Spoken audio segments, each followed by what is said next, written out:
Hey guys, here we are on the Cadillac V-Series R GTP at the Daytona road course for some rain practice for the Daytona 24 hours. So at this point we don't actually know if there's going to be any rain during the race, but chances are there's going to be at least one stint where there's going to be rain based on previous endurance races. So this race is just to help prepare us for how to drive around the track in the wet. So first of all, if we look at the weather radar, we can see that it has been 100% rain for the last 30 minutes or so, and it's going to continue being like that for the next hour. I'm not going to do that many laps, but it is just going to be when it's 100%.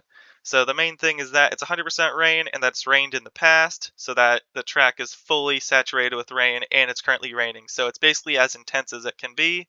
It's also, if you look at the color, it's about like a green and yellowish tint. There is a little bit of blue here, but it's mostly on the heavier side. So chances are in the race, if there is rain, it might not be as intense as this. So this is going to be just a worst case situation, in other words. So let's get out on track and just do a slow out lap, and we'll see where the puddles are located. So as we head out on track, we're actually going to skip the pit exit here. I know it seems weird, but the plan is we want to be able to see turn 1 more easily. So I'm just going to cut this whole infield section, that way once we approach turn 1, we'll have a better sense. So we're going to turn on the wipers here, go around the spanking, and then I'll go over more details, but I just want to get around to turn 1 more quickly. Just going to go through the chicane quite calmly as well. Tires are a bit cold at this point, so nothing really special to do here. Well, in terms of going fast, at least. So yeah, we'll deal with that section when we get to it on the slow out lap. But we're coming to the finish line here, and we're going to slow down and just be able to determine where the locations of each puddle are. That when we go on our hot out lap, or our hot lap, we'll be able to aim to avoid those puddles.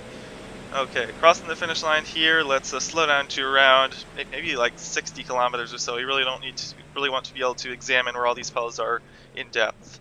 So as we approach the one, we can see already that right at the apron there's these puddles. So again, don't turn in early or else you're going to get stuck in these puddles. Staying to the outside, we can see that the puddles kind of go all the way across, so there isn't really any clear line that is best, but I would say it's clear that on this outside area the puddle is deepest.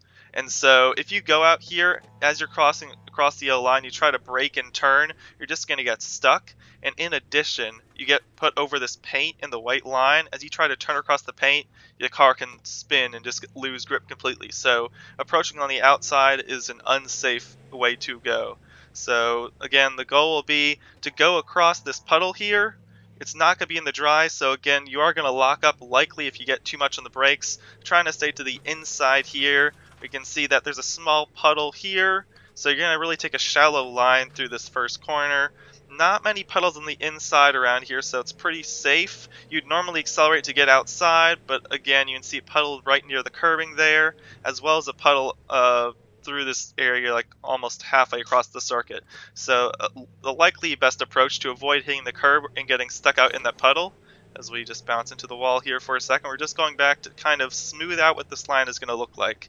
So we'd be hugging this grass on the inside line, and instead of bringing the car out to the curbing there, we're going to stay to the left, small puddle on the left hand side here, and then a late turn across. So that's avoiding that puddle over there. You can see another puddle on the left hand side. We're staying to the right here to avoid that puddle. Now, typically, like on these hairpin corners, you try to avoid puddles on the inside. You can see there was this long puddle on the outside. So if you're braking on the normal racing line, we get stuck in that. So the best line would be to stay to the inside here. I understand that, again, this line looks drier here, but it's such a longer distance that you're just losing time taking it. So the best approach for this hairpin is going to be just staying to the inside, being stuck a little bit in this in these puddles. You can see in the inside, so again, maybe staying like a half a car length off to avoid those puddles. We might actually just expand the field of view a bit. You can see as we exit, there's a small puddle on this outside, but it's pretty clear. Now as we get to the kink, this is actually going to get a bit scary. So you can see there's a bunch of puddles over on this right hand side, like 1, 2, 3, so you're unable to approach on that right hand side to widen out the corner. We have to stay to the inside. The problem is if you stay at the inside here, there's a puddle that goes fully across the track, and there's one that's right on the curb, and this is just going to push us all the way wide into the grass. It's really easy to do that. So this is a very challenging part of the track in terms of the way that we're driving it. It's a very unusual and uncharacteristic approach, but we're basically going to be taking the exact opposite line that you would think of. So instead of opening up the corner on the outside, we're going to be taking the inside and then moving across the outside to avoid that inside puddle and bring ourselves over here. We're going to still have to partially lift to be safe though. This next hairpin, you can see that puddle on the left hand side, so we're going to be taking the defensive line, essentially, this inside line that is most dry. Once again, there are some puddles on the inside through here, so trying to stay about half a car length off the curbing. And as you get around, there's some puddles on the outside here. You can see all the way over to the curb, so having to stay away from the curb to avoid those puddles. So now as we head to this left-hander, turn 6, getting onto the banking, we can see this huge puddle on this right-hand side, so we're having to stay a whole like 2 car lengths away from the normal racing line. And there's also like these small puddles in the middle here. So once again, we're having to stay like almost far left as long as possible. Seeing some small puddles as we approach the inside, so kind of taking the middle line through here. As we get around to the exit, there's just a bunch of puddles and this long puddle, if we can just get a nice angle of it here, that goes fully across the track here. So no matter what line you take, you're going to be going across this. So I would just say be careful as to not turn across as you go through that puddle, or else you'll get a lot of either traction control enabled. So going straight through this, and then once you're through, finally accelerating. So now that we're on the banking, again, should be pretty easy to go flat out until you get to turn 2 where the banking starts to fall off. Once you get to turn 2, if you hold this throttle pinned, you'll see that the car eventually wants to push you up. It'll start to slide you up. So that isn't the case in the dry, but there's just not that much grip in the wet through there. So it's something that happens in the banked corners of turn 2 and turn 4. So now as we head into the bus stop, as you already saw in the hot lap, this is just filled with puddles. As we're going across puddles everywhere through here, the main goal is to avoid the inside curb. Turn in as late as possible, or else it's going to push you wide into this curb, which is again going to push you wide. So getting stuck in the puddles is basically the least worst option. There's not any smooth position, and then as we exit, we can actually take this curb because we're going to be getting pushed wide anyways, and we're not really conceding anything by going through that. So, and as long as we're going over it straight, it won't make a difference. So once again, as we're going over through turn 3 and 4 here, should be able to go flat. And as we exit the final corner, I'll start to do a partial flying lap with the main goal of avoiding those puddles as was previously discussed. So this is going to be like a 50 to 60% push lap.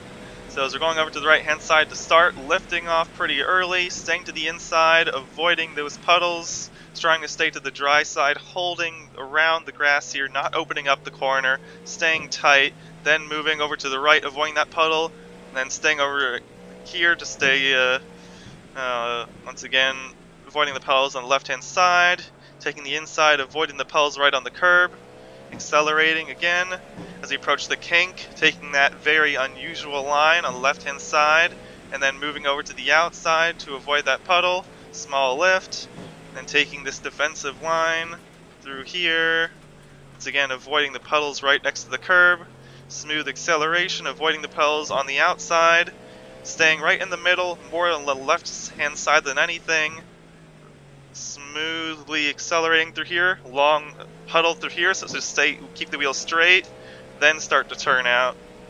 If you try to turn across that puddle, the car just does not want to respond. Once again, holding the inside line through here, turn 2, you'll see the car start to shift up a bit, right around there, sliding up. We're going to be letting off just before the 2 sign, braking quite hard, down to 3rd gear, avoiding the inside curb, avoiding the outside curb. You can see even then it's a bit of a mess, definitely could have done that much better. There's going to be a lot of ways to lose time through there, but goal will just be to survive, to not have the pedals upset the car too bad. Going through the final bank corner, and now that we learned how to do that, we're going to just try to push a little bit more, making those braking zones, and we might overshoot some of these corners. We might see how the pedals affect us if we're a bit too aggressive in some of these. But bench line lap time to start with, it's a 1:47.4. Yeah, went too deep, and you can see how the car just understeers over those pedals. So you can see just how cautious you have to be through turn 1. So that's a really good example of why it's so important to stay on the left-hand side. Just going a bit wide there, you got in those puddles, and the car just understeered to almost push me literally off the track completely. I had to almost do like a whole U-turn to get back. So we're probably going to do this lap since it's kind of already over, and then we'll do one more. But hopefully this was a good quick tutorial on just what to expect in the rain here, where the pedals are going to be, and what lines to aim for. You can see that it's definitely quite a different line than what you'd be driving in the dry. You're not opening up all the corners to the outside due to all the puddles that are there. You're trying to avoid the racing line and trying to avoid the lines that are right next to the curbs. I would say the places that are going to probably have the most issue, I think turn 1, the bus stop, and the kink. Those are the challenging corners. The hairpins, they're quite easy to manage because they're just straight line braking. But bus stop, just really hard to see the curve here. Just turning right. Okay, much smoother approach. See, you still got stuck out there, but yeah, much better than the bus stop. So if we can get turn 1 right here, this should be a pretty good lap coming up. So it's really not about the speed you carry in a turn 1, but just about that line. Can you get the car straightened out? See the car getting pushed up out of turn 4 there. Here we go, one last push lap, see what we can get. This lap is going to be, I don't even know, nothing great. Letting off early, getting to the inside line. It's a bit of a slide, holding it tight against the grass. Moving across, avoiding the puddle. Slight counter steer there. Slight overshoot on entry there, but not a huge issue. Through the kink here, seeing if we can move just across, avoiding the puddle. It's again a counter steer. This has been not too messy so far. Just have the bus stop left, should be able to survive taking this defensive line around turn 6. Once again accelerating straight through the puddle here. Getting through traffic around that section is going to be so tough because, I mean, if someone's trying to defend or it's like they're trying to let you by on the inside but you can't turn, so getting by GT3s, just really hope you don't catch them right there. Anyways, going to the bus stop here, letting off before the 2, trying to see where the curve is there. That's pretty good, holding it tight and narrow. And this should be, I think, our best lap yet. So our last one was a 47.4. There's probably going to be maybe a 43. Let's see.